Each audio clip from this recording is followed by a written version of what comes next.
Meus amigos internautas, estamos aqui com o Dr. Lino Oliveira, que para nós é mais uma vez uma satisfação falar com ele, mas quando a gente fala com o Lino, né, Lino? Sempre tem algo que deixa qualquer pessoa de cabelo em pé. E é preocupante isso que a gente vai falar agora, porque o que eu soube já, a informação que chega ao Departamento de Jornalismo do Voz da Bahia, é que um cidadão na zona rural de São Miguel das Matas fez um parto, realizou um parto, e esse parto, ele conseguiu matar a mulher e a criança que estava no ventre dessa senhora. E tudo indica que pode ser um ritual macabro. Lino Oliveira, de tantos anos de profissão, você se assustou tanto pelo que você viu, pelo relato que você foi informado daquele local? Nossa boa tarde, Lino. Boa tarde a todos. Marcos, a gente trabalha há 21 anos numa profissão onde até muitas pessoas até questionam: Lino, como é que você trabalha nisso? Lino, como é que você lida com corpos, lida com pessoas mortas? Eu não tenho estômago para isso. Eu jamais poderia imaginar estar trabalhando aí num lugar onde você trabalha. Não, eu entendo perfeitamente a colocação de quem realmente nunca vivenciou. Mas agora eu estou 21 anos depois, imaginando, tentando desenhar aquilo que me falaram a respeito do que foi encontrado numa casa na zona rural de São Miguel das Matas, nos dias de hoje, em pleno século XXI. O que é que está acontecendo hoje com a sociedade como um todo? Os colegas relataram de que ficaram indignados, ficaram perplexos em ver uma mulher, uma jovem mulher com sua criança recém-nascida do lado, ela seminua em cima de um colchão na sala, onde não havia muito sangue espalhado, muito pelo contrário, uma casa totalmente arrumada, muito bem cuidada. Agora com várias bíblias espalhadas ao entorno da casa, foram encontradas várias peças brancas, armas brancas, também em alguns pontos da casa. Havia uma espécie de um pequeno templo, um lugar de adoração ao lado da casa, onde havia uma Bíblia em um púlpito, coberta com um pano preto. Na parede, uma cruz com um facão cravejado nela. Algumas cadeiras, e lá dentro da casa, mãe e filha, sem vida, com cordão umbilical recentemente cortado. Relatado por ele, foi ele que cortou o cordão umbilical. Peraí. O acusado, quer dizer, o cidadão que fez isso, ele relatou o que ele fez? Foi, ele alegou categoricamente que quem fez o parto foi ele. Quem estava lá no momento da dor da mulher, que estava tendo a criança, foi ele. Ele era o que dessa criança? Pai? Ele era o quê? Ele, até que prove o contrário, categoricamente ele seria o pai da criança, não é? Ele seguindo orientações que ele alega ser de um ente superior, que não era ele, mas alguém, ente superior, estava orientando a ele a conduzir aquele trabalho. E inclusive há uma peculiaridade assim inescrupulosa. Ele começou a dar determinados nós em sacos plásticos, contando a quantidade de vezes em que ela teve convulsões. Atentem, ele contabilizou a quantidade de convulsões que ela teve e, para não perder a contagem, ele começava a dar nó em sacos plásticos. Eu não... É uma coisa enigmática, senhoras e senhores, vocês estão ouvindo.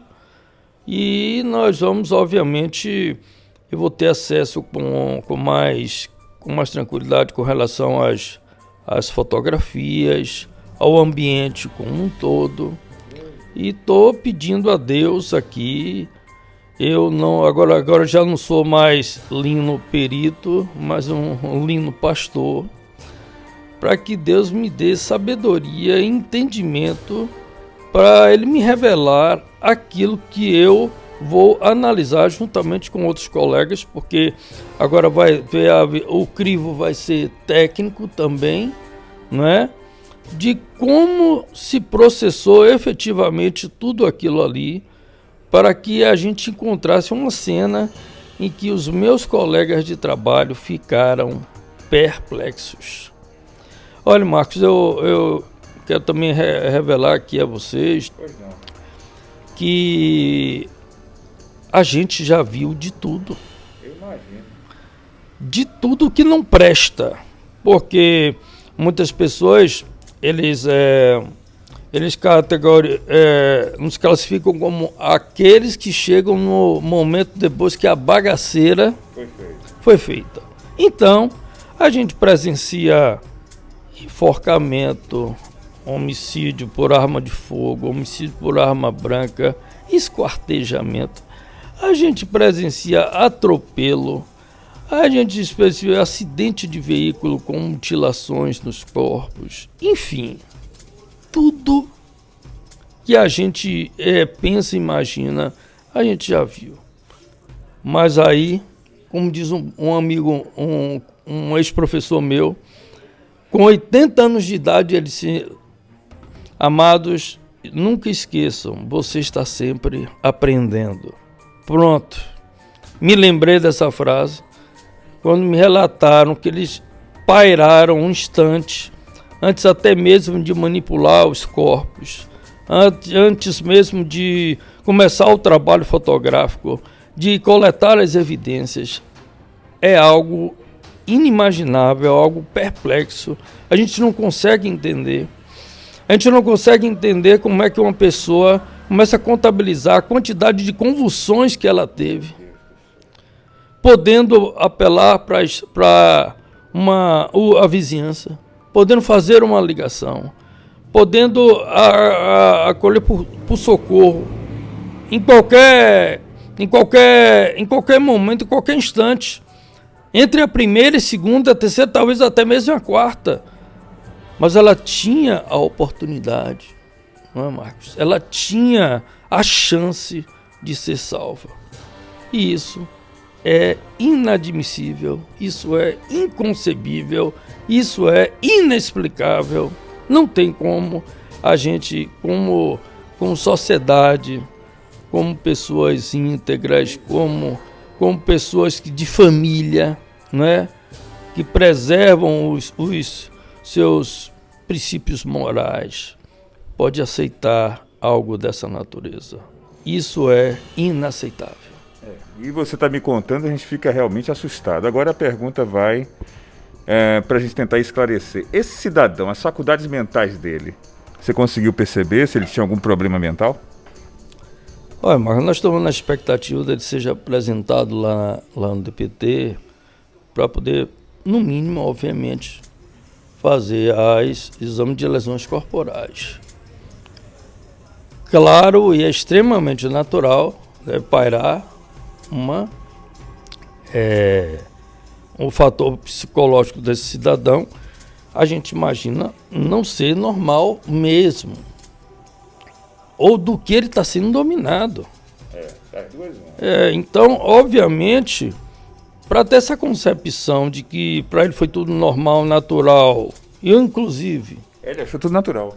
É isso. E, inclusive, o pai, segundo relatos, diz que o pai dele chegou na casa dele com uma certa quantidade, pode foi alguma comida, alguma coisa que trouxe para ele. Quando ele viu e percebeu, foi o que houve. Morreram. Então aí, quer dizer, os corpos já estavam em estado de putrefação. Já entraram de rigidez cadavérica, naturalmente, já em estado de putrefação. Depois das 6 horas. E se não fosse o pai dele, os corpos iriam continuar lá. E então, por isso... O pai dele que entrou em contato com vocês? Não, ele foi lá na delegacia. Na delegacia lá de São Miguel. O pai dele foi muito certo. Mas a naturalidade dele, Marco, é preocupante. É preocupante. E aí, o que foi que aconteceu? Nós estamos na expectativa de fazer uma avaliação psicológica, só que a polícia técnica ela não faz esse trabalho. É uma coisa bem específica que são reunidos com profissionais lá em Salvador. Então, provavelmente, ele deve ser encaminhado lá para Salvador justamente para submeter esse tipo de exame. Mas quanto às lesões corporais, ele vai passar assim, e pelo que eu soube, já foi custodiado e está sendo interrogado, não é? E aí a Polícia Civil que deve dar o encaminhamento e o destino dele, porque, sinceramente, honestamente, meus amados, nós estamos tomados por uma perplexidade muito grande. E a minha equipe que fez parte desse levantamento cadavérico, que fez parte da cobertura fotográfica, estão indignados. Eles ficaram sem dormir, ficaram inquietos, relataram de forma contundente de que nunca tinham visto algo dessa natureza. Meu Deus do céu. E os vizinhos, Lino? A sua equipe chegou a conversar com algum vizinho, se conhecia esse cidadão? De que forma ele agia no local que ele morava? Não, Marcos, obviamente essa parte investigativa é óbvio, claro que é da Polícia Civil. Mas para entender a dinâmica, já que tomamos isso como uma referência em termos de um caso grotesco e atípico. Como é que a pessoa está determinada a fazer o pato? Olha, Marcos, eu entendo, uma pessoa vai lá no hospital, a jovem parturiente está lá, sentindo as dores. Não dá tempo de chegar no hospital. Claro, óbvio, que a gente vai tentar, de alguma forma, tentar ali dar um conforto, porque a criança já está nascendo. Então, vamos lá, vem a gente, fique nessa posição, assim, relaxe, respire, vamos lá, vem. A criança vem, bota a criança sobre a barriga, o ventre da mãe, acolhe ela e agora leva para o hospital para poder dar a assistência complementar. É o que eu faria se eu fosse um leigo, ou como todo mundo faria. Mas para estar lá fazendo o parto, ainda contando a quantidade de convulsões que a mulher teve, sinceramente, honestamente, não dá para aceitar isso. Não dá para aceitar. De forma nenhuma. Agora, será que ele teve ajuda de alguém, Lina? Vocês procuraram saber também se teve uma segunda pessoa para fazer esse algo macabro? E outra situação também que você nos contava antes da entrevista, né? A relação das Bíblias, né? Foi um ritual macabro também? Se eu disser que sim, vou me precipitar. Eu preciso verdadeiramente analisar todas as evidências para que a gente possa ter essa conclusão, não é? se eu tiver uma oportunidade, vou sim. Agora, independente já da investigação policial, eu vou me dispor a tentar procurar conversar com a vizinhança, se ela, porventura, se colocar à disposição para poder conversar. E ainda tem isso. A pessoa pode se sentir desconfortável até mesmo de conversar com a gente. Mas eu vou pedir a Deus para que Ele vá lá, visite as pessoas antes mesmo de eu chegar até lá. Não é? O Espírito Santo de Deus chegue até elas, para convencer elas a nos relatar de forma mais profunda o que é que poderia ter acontecido ali dentro, porque, para todos os efeitos, ainda é um enigma. É enigmático esse negócio. E nós precisamos buscar alguma resposta que se adeque, ainda que nos cause perplexidade, para ver por que ele tomou essa decisão infeliz de achar que ele poderia dar conta, ou que recebeu orientação para tentar fazer alguma coisa em favor daquelas vidas que estavam ali. Afinal de contas, são 2 vidas. Foi encontrado ali o que a gente pode notar, que você nos conta que foi encontrado naquele local Bíblias, também uma cruz, não é isso? No prédio, havia um pequeno prédio do lado, onde havia um lugar onde se cultuava. Aí vem, se cultuava o quê? E aqui? Onde havia um púlpito com uma Bíblia coberta com um pano preto e atrás do púlpito uma cruz com um facão, né? Eu cheguei a comentar também em outra entrevista, um cara que trabalha com instrumentos agrícolas, se é um lavrador, a gente pode encontrar uma enxada, uma pá, a gente pode encontrar um facão, mas vários facões, várias peças, não é? Então, é uma coisa que precisa ser estudada e ver de onde foi tirado essa comportamento de ter várias armas brancas, não é? Lá naquele local onde foi examinado e encontrado, infelizmente, os corpos de mãe e filha naquele lugar. Tá aí o relato, Lino, de 21 anos de profissão, né, abrindo aqui o coração, dizendo que foi algo dantesco, que nunca relatou esse tempo todo de trabalho. Imagine os senhores que estão do outro lado, esse Lino, que já viu tanta coisa, né? Está dizendo que nunca viu algo igual e tão grave, tão dantesco. A gente imagina que situação não foi naquele local, né? E ele, segundo informações, é o pai da criança, era o marido da mulher que ele mesmo assassinou, tanto o filho quanto a esposa. E ainda contando, né? Ainda amarrava para contar, né, a quantidade de convulsões que a mulher tinha. Misericórdia, Senhor.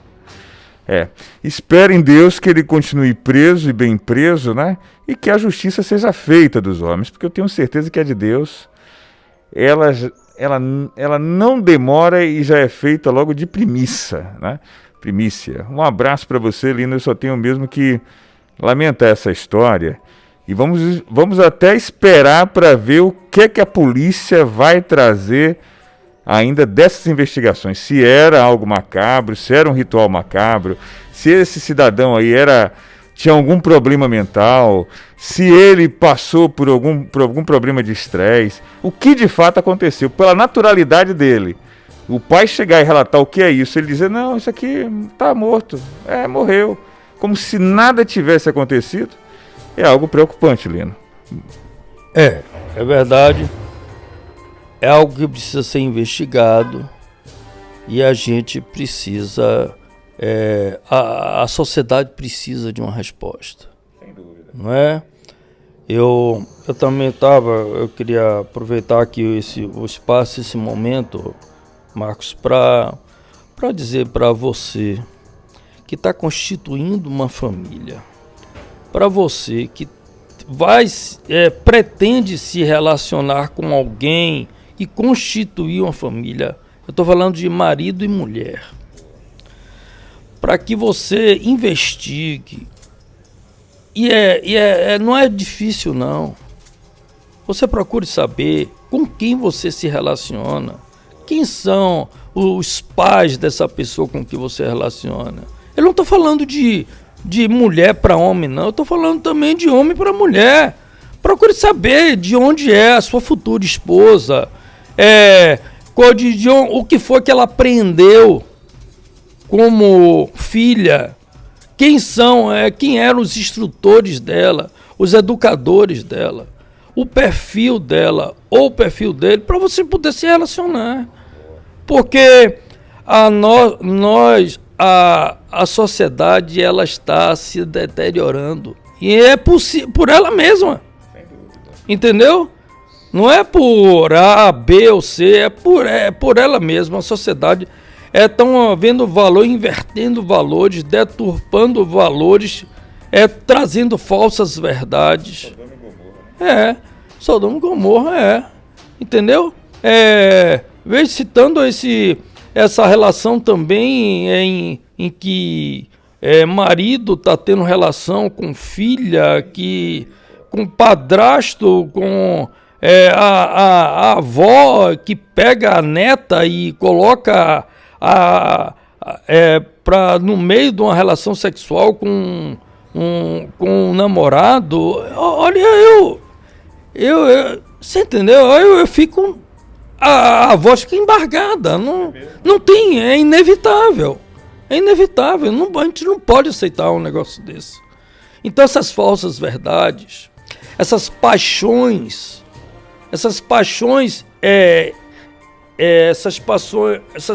que acontecem de forma célere na vida de alguém, eu digo isso para meus alunos, eu falo isso para eles. Cuidado com essas relações intempestivas, essas relações que vêm de supetão. Vulcão, né? Vem com um vulcão, pronto para explodir. E eu não consigo viver sem ele, eu não consigo viver sem ela. Olha, cuidado, porque isso é uma armadilha para você que vai resolver conviver com essa pessoa. Seja homem ou seja mulher. Cuidado com essas relações precipitadas. Procure, estude, procure saber quem é, para que depois para que essa paixão não venha ali ferir, não venha ali magoar e não venha ali matar. Entendeu? Porque a dor, quem sofre é a parentela que fica. E as vítimas que sobrevivem, eu ainda faço questão de chamar uma e outra para tentar aconselhar, viu, Marcos? Para tentar confortar espiritualmente. Porque depois de determinadas tragédias que as pessoas passam, determinadas frustrações, às vezes a pessoa não presta mais para nada. A pessoa fica com um impacto psicológico negativo extremo só depois de um tratamento psicológico e espiritual para poder sustentar ela novamente, para poder restabelecer uma estabilidade emocional aceitável, viu? Aceitável, porque o tratamento fica meio que contínuo. Você tem que dar uma assistência contínua, um tratamento contínuo. Mas no momento que é ferido, no momento que acontece, que é impactado, parece que é algo desastroso que pode acabar com a pessoa. Se ela não ficar aleijada ou psicologicamente, mentalmente destruída, ela pode estar morta. E é por isso que vocês precisam reavaliar os conceitos antes mesmo de constituir uma família. Esse pastor Lino, pastor e chefe do Departamento de Polícia Técnica aqui de Santo Antônio de Jesus. Muito obrigado, Lino. Sua palavra foi realmente importante. Alguém do outro lado estava precisando ouvir isso aí. Com certeza, chamar a atenção de meninos e meninas, principalmente jovens, que se precipitam muito. Mas muito obrigado pela sua palavra aqui e seu relato aqui de uma notícia, infelizmente, nada agradável, mas que são ossos do ofício. Temos que trazer à sociedade o que de fato acontece. Obrigado, Lino. Um abraço para você. Marcos, quero só concluir de que os corpos já foram liberados aí para a família, viu? Para serem sepultados. E amanhã nós vamos na segunda-feira, nós já vamos começar esse novo trabalho, né? O acompanhamento até mesmo da confecção do laudo pericial, do perito que realizou a cobertura lá do local, para que a gente... E eu confio extremamente nos meus colegas de trabalho, e sei que eles vão fazer um trabalho de excelência, já como fizeram com a cobertura fotográfica, para que a partir da segunda-feira a gente já trabalhe especificamente nesse caso e a gente traga maiores esclarecimentos à sociedade que precisa conhecer, que a gente precisa explicar isso melhor à sociedade, porque a gente não vai viver feito Matusalém para passar por experiências próprias até a gente se corrigir ou entrar no nível de entendimento pleno. Então, a gente aprende com as experiências dos outros, não é? E isso a Polícia Técnica vai trabalhar com carinho, com zelo com relação a isso, viu? Eu agradeço a oportunidade, Marcos, aí em nome de Jesus, por estar aqui e passar e dar essa entrevista aqui a você.